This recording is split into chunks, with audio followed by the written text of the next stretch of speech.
बिस्मिल्लाहिर्रहमानिर्रहीम। अस्सलाम वालेकुम। मैं इस वक्त लंदन में हूँ और यहाँ से मैं इस वक्त थोड़ी देर में यूरोप जा रहा हूँ ज़रा। और क्या कहते हैं कि मुझे बीच में टीम ने मेरे सवालात भेज दिए आप लोगों के। वो कहते हैं जी लोगों के सवाल तो नहीं वेट कर सकते। मैं कहा ठीक है, बिल्कुल नहीं कर सकते।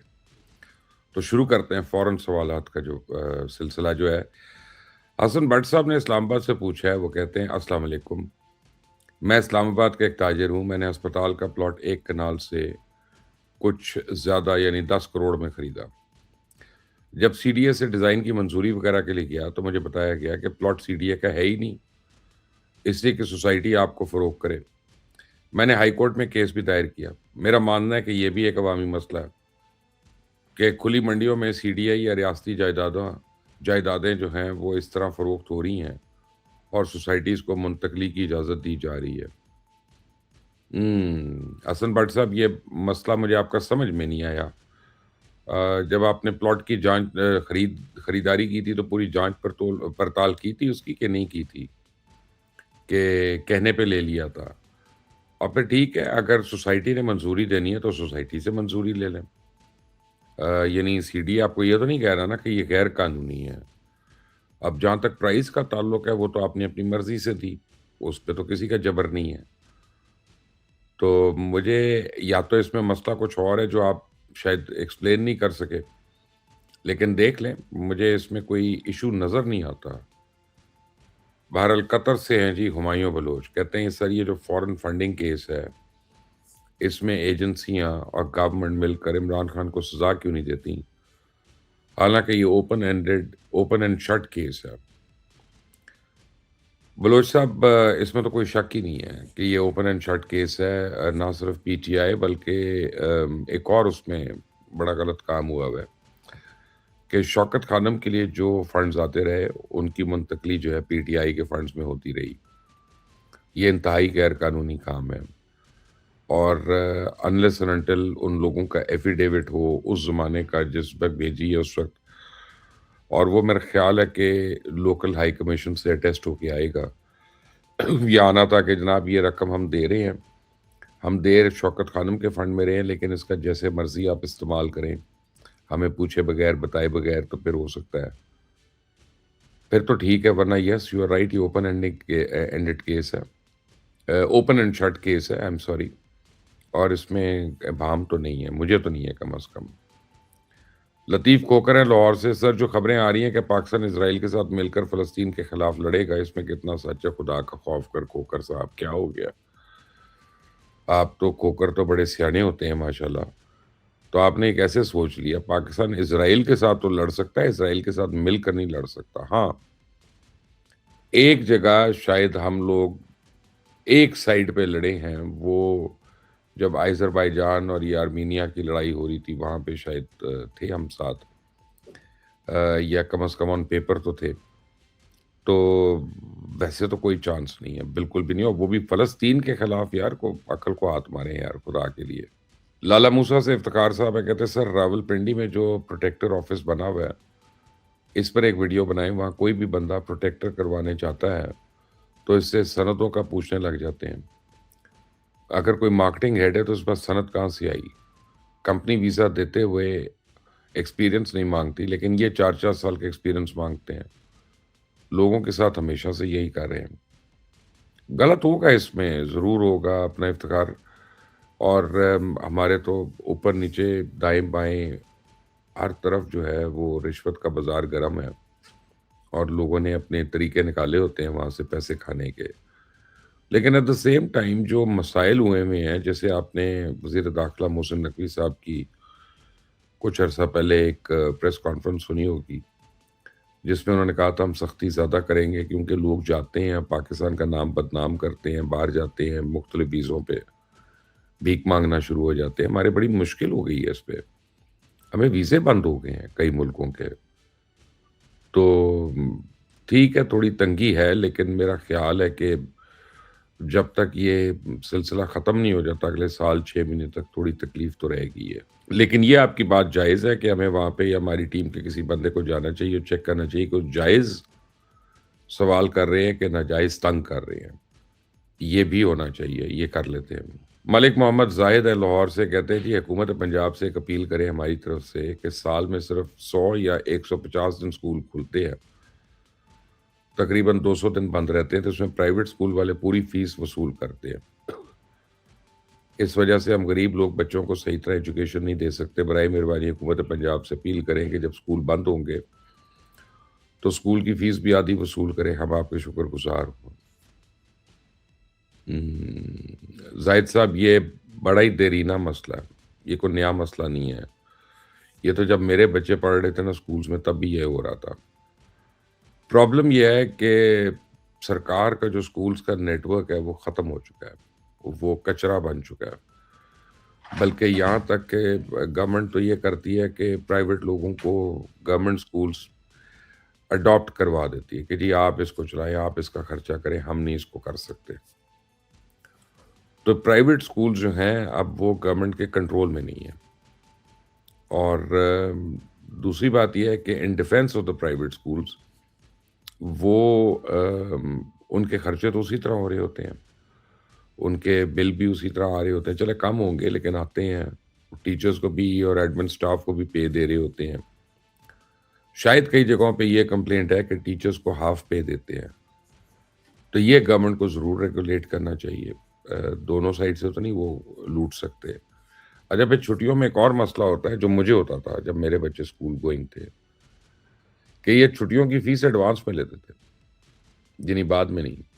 تو آدمی کا کباڑا نکل جاتا تھا، 3 4 مہینے کی فیس ایک ساتھ آپ دے رہے ہیں ایک ہی چلان فارم میں۔ بٹ یہ گورنمنٹ کی اتنی نااہلی ہے کہ ان کا جو اپنا انفراسٹرکچر ہے ایجوکیشن کا وہ تباہ ہو کے رہ گیا۔ تو پرائیویٹ اسکولز کی بھرمار ہے، اور ان کے بغیر ایجوکیشن ہو ہی نہیں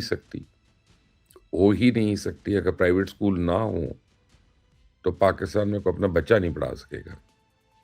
تو یہ بھی ایک حقیقت ہے۔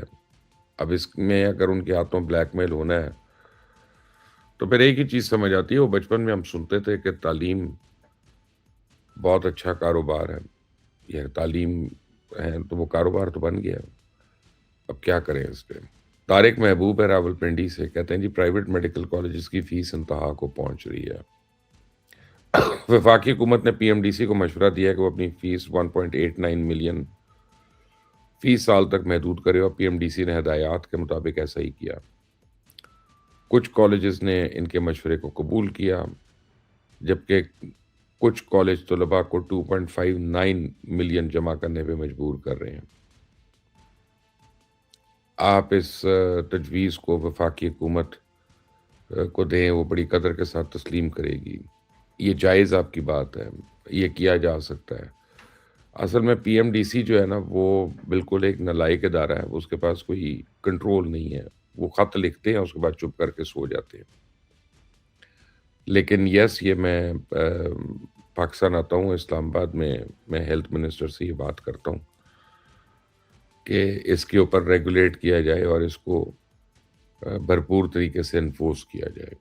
عمر فاروق صاحب ہیں ہری پور سے، کہتے ہیں آئس کا نشہ بلکہ مختلف منشیات کا استعمال بچوں میں بڑھ رہا ہے، ہمارے تعلیمی ادارے تک محفوظ نہیں، اس پر حکومت کو کچھ سنجیدہ طور پہ کرنا چاہیے۔ آئس کا نشہ اتنا زیادہ بڑھ چکا ہے کہ آپ کی سوچ ہے۔ میرے گھر میں یہ پرابلم ہوئی کہ میرے 2 ملازمین ایسے جو 14 سال سے میرے پاس کام کر رہے تھے، وہ آئس کے نشے میں لگ گئے۔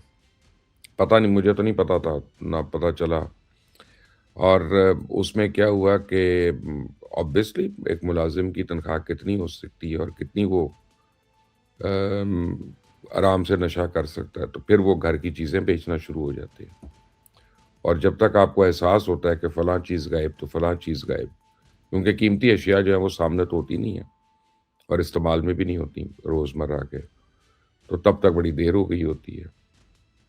لیکن اب حکومت نے اسپیشلی پنجاب نے جو منشیات فروشوں کے خلاف ایکشن کیا ہے اور وہ کافی افیکٹو ہو رہا ہے، تو میرا خیال ہے کہ باقی صوبے بھی اگر اس کو فالو کریں گے نا انشاءاللہ، تو تبھی ہم اس لعنت سے نجات پائیں گے۔ ہم جو نشہ کرنے والا ہے اس سے تو دشمنی نہیں ہو سکتی، لیکن جو یہ کاروبار کرتا ہے اس کے ساتھ بھرپور قسم کی دشمنی ہونی چاہیے۔ محمد اکرام ہے راولپنڈی سے، مبشر لقمان صاحب، سوال یہ ہے کہ وطن عزیز پاکستان میں इंसाफ फ्री अदालतें कब तक मुयस्सर होंगी? इस वक्त आपके इल्म में है कि गरीब बंदा तो डरता है अदालतों और वकला से। सवाल यह है कि हज करना कितना महंगा है। अगर बहरी जहाज़ों में हुज्जाज कराम को रवाना किया जाए तो कितना आसानी से ये फरीज़ा अदा हो जाएगा, इस पे रोशनी डालें। देखें, पहली बात तो ये है कि इंसाफ फ्री अदालतों का ख्वाब देखें, देखते रहें, वरना मैंने तो देखना छोड़ दिया। मैं तो खुद अदालतों में मुख्तलिफ केसेस में आज भी मैं भुगत रहा हूँ, और कई केसेस उनमें गलत हैं। मैं आपको अतुल इम्कान ये बता रहा हूँ। लेकिन बहरहाल कई साल से भुगतना पड़ रहा है, धक्के खाने पड़ते हैं। ठीक है, मेरे लिए उतनी मुश्किल नहीं है जितनी एक आम आदमी के लिए होती है, लेकिन मुश्किल तो है और प्रॉब्लम भी होती है। जहाँ तक सवाल है हज का, तो हज इसलिए नहीं महँगा कि हज महँगा है। हज इसलिए महँगा है कि हमारी लोकल एयरलाइंस जो हैं, उन्होंने हज को एक कारोबार बनाया हुआ है।